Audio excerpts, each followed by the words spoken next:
When you examine the fire pattern, when you look at exactly where the blaze began, it just doesn't add up. The idea that the first fire and the second catastrophic fire are two separate events simply falls apart.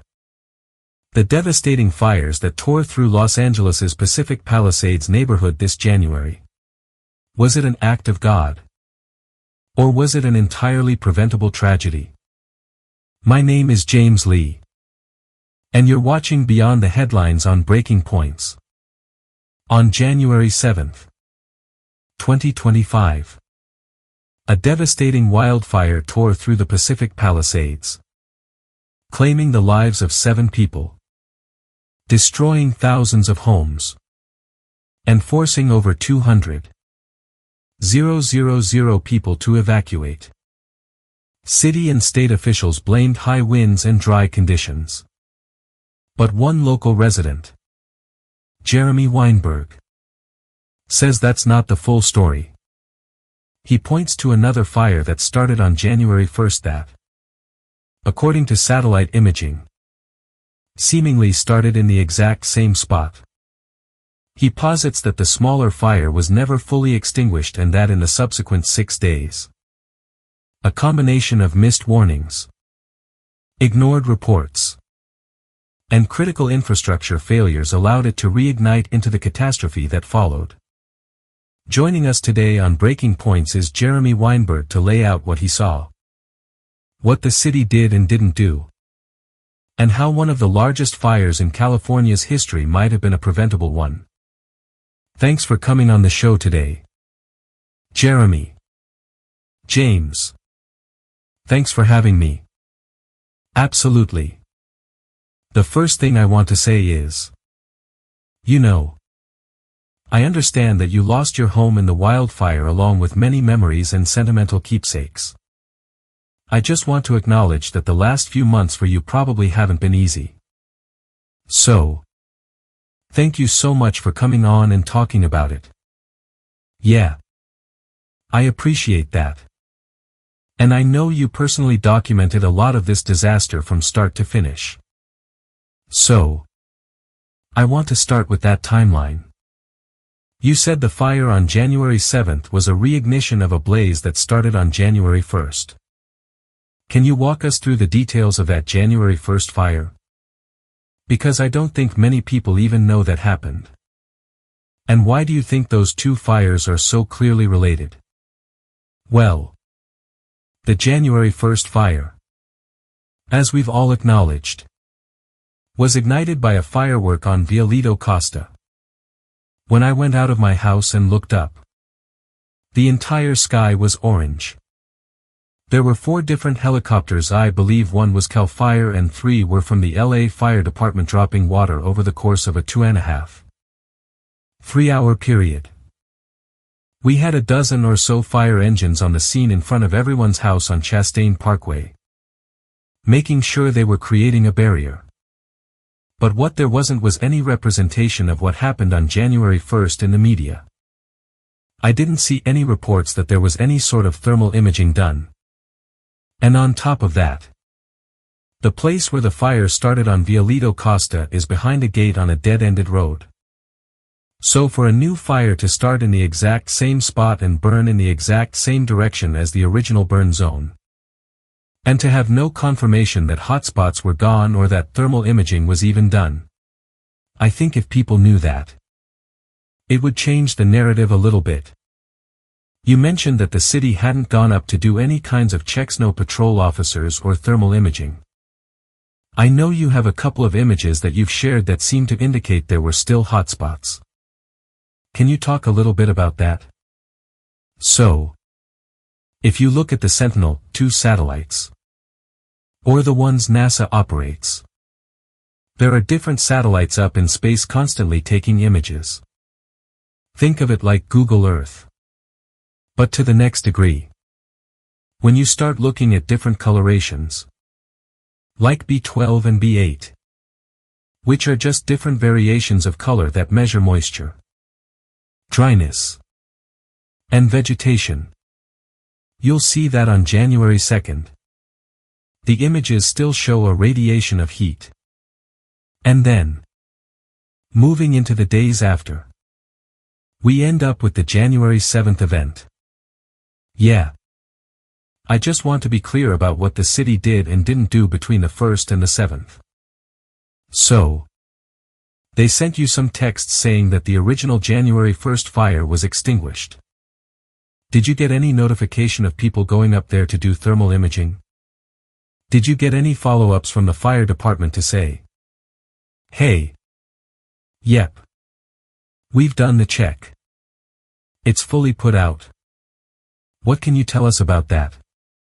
We received 2 text messages on January 1st. One around 2 a.m. Saying, you might need to evacuate. This was an official text message from the Los Angeles Fire Department acknowledging there was a fire. Then, we received another text message. I believe around 4 o'clock in the morning. Saying that the fire is out. All clear. From that point on, the helicopters were gone. For the days after, I didn't see any helicopters. Now, I wasn't staring at the sky 24 hours a day for 5 days in a row. But I didn't see one. Nor did anyone in the neighborhood receive any sort of report or update that thermal imaging was done.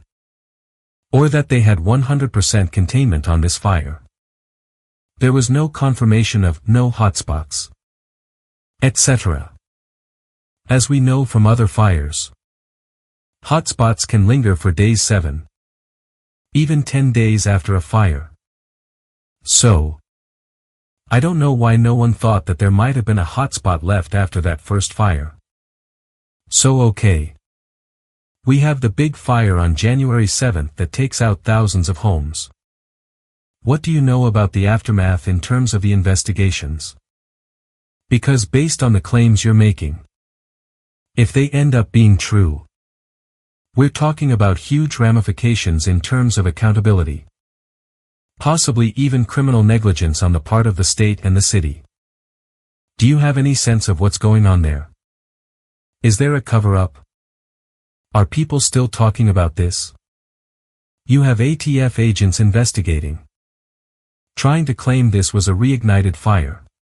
Come on. I'm going to tell you what I see and what I think. What I see is that if someone takes accountability for this, if they connect these 2 fires, there are hundreds of billions of dollars at stake. Because now, you have a fire that started, wasn't properly put out, and then literally annihilated the 90272 zip code. So now, they've come out and said the fires are different. They claim they did thermal imaging, which they haven't proven they did on January 2nd or 3rd to confirm there were no hotspots. They're trying to say this was something else. And that's a whole different conversation. But knowing that the people on the inside knew what they knew about January 1st, knew that the local reservoir was empty, and didn't have a single fire engine staged there.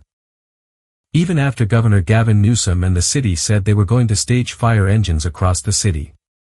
The Palisades has, I believe, 8 fire engines between Station 69 and 23. We didn't have one. And when you look at the fire pattern, when you look at where the fire started, it just doesn't add up that the first fire and the second fire are 2 separate events. The final question I wanted to ask you today is, by speaking out about this, what are you hoping to accomplish? Is it public awareness, accountability, or reform? What would be an ideal outcome for you?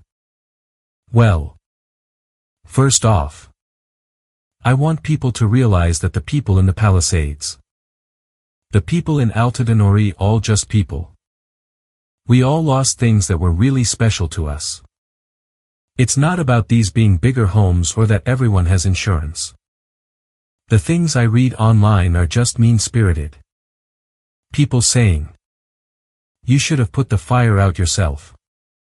A lot of people who lived in the Palisades have lived there their entire lives. It was a very family-driven town. Our world was our neighbors and the people we grew up with. What I want is accountability. That's what I want to happen. I want there to be accountability. And I want someone to take responsibility for this event. I want someone to say that they screwed up. That they're sorry. And that we have to do something about it. Not just ignore us and basically have us fend for ourselves to figure out what the next move is. Yeah.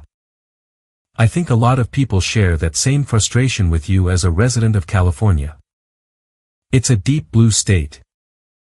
And I think that leads to accountability issues where there are often no repercussions if somebody does something wrong.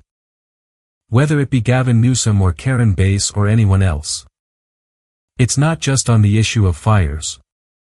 It's across all kinds of other issues like homelessness and crime. So, hopefully, we can use this as an example. And the residents of California can come together to demand the kind of change we need in this state. Thank you so much, Jeremy, for your time today, your courage in speaking out, and all the research you've compiled. I know you've spent countless hours looking into the maps, the satellite imaging, and everything else. So, thank you so much for coming on the show today. You're welcome. I have to show you this. So, you know, I love martinis. One of the things I was able to recover from the house was my martini shaker that I used to shake my martinis with every night. So, thank you, James, for having me. All right. Thank you. That shaker is a symbol of resilience, Jeremy. And your fight is a testament to the spirit of your community. And there is a glimmer of hope. In the weeks following this interview, moved by Jeremy's story and the evidence he presented, a coalition of residents formed the Palisades Accountability Project. They've pooled their resources, hired independent investigators, and are now preparing a formal petition to the state, demanding a new, transparent investigation into the events of that week. It's a powerful reminder that one person's voice can ignite a movement for change. Stories like this, which demand accountability from those in power, are at the heart of what we do here. That is it for me today. If you want more stories that the mainstream media is unwilling to tell, head on over to my YouTube channel, 5149 with James Lee. The link will be in the description below. And as always, if you believe in journalism that goes beyond the official narrative, please consider subscribing to Breaking Points and to my channel. Your support allows us to continue bringing you these crucial stories. Thank you so much for your time today. And keep on tuning in.